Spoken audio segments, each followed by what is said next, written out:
hi hello' বন্ধু কল কি খবৰ আপোনালোকৰ নিশ্চয় ভাল আপোনালোকৰ খবৰ মানে আজি এটা এনেকুৱা হ'ল মানে এই ঔটেঙাটোৰ লগত মানে মোৰ দেখি কিনি কথা এটা মনত পৰি গ'ল দেই তাৰপিছত এনেকুৱা কথা মানে এইটো ঔটেঙাটোৰ লগত মানে কাহিনী এটা জড়িত হৈ আছে रुको जरा सबर करो মানে এনেকুৱা আৰু এইটো বহুত দিন আগৰ আমি তেতিয়া সৰু আৰু 2002 চন মানৰে কথা আৰু তাৰপিছত মানে হেৰি আৰু কি বুলি কয় এইটো কাহিনীটো এনেকুৱা আমাৰ গাঁৱত মানে ককা এটা আছিল আৰু যিনকে আমি ইংলিছ ইমান নাজানো আৰু ককা ইমান নাজানে আৰু ককাই অলপ শিকবাৰ কাৰণে মানে চেষ্টা কৰি থাকে মানে প্ৰতিটো বস্তুৱে মানে এইটো অসমীয়া যিটো অমুক হয় ইংলিছত কি হ'ব সেনেকুৱা আৰু তাৰপিছত মানে হেৰি আৰু সেনেকুৱা মানে এটা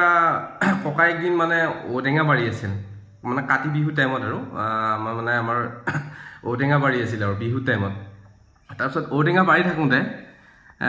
তাৰপিছত আমাৰ মানে গাঁওখনৰে মানে ল'ৰা এটা আৰু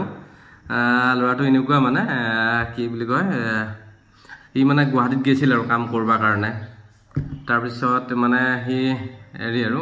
গুৱাহাটীৰ পৰা আহিছে আৰু গুৱাহাটীত কাম চাম কৰি অহা লুকিয়া আৰু তাৰপিছত মানে জব কৰি মানে আৰু লেভেলটো আৰু দিছে আৰু অলপ ইংলিছত কথা কৈ ধৰ অলপ বয়সস্থ মানুহৰ ঘৰত অমুক ইংলিছত নাজানোৱে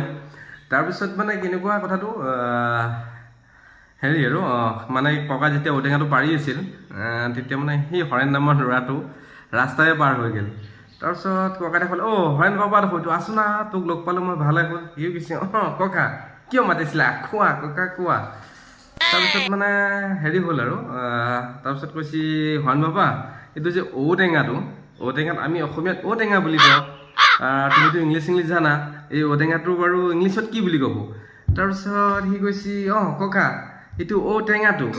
ঔটেঙা ককা ঔটেঙা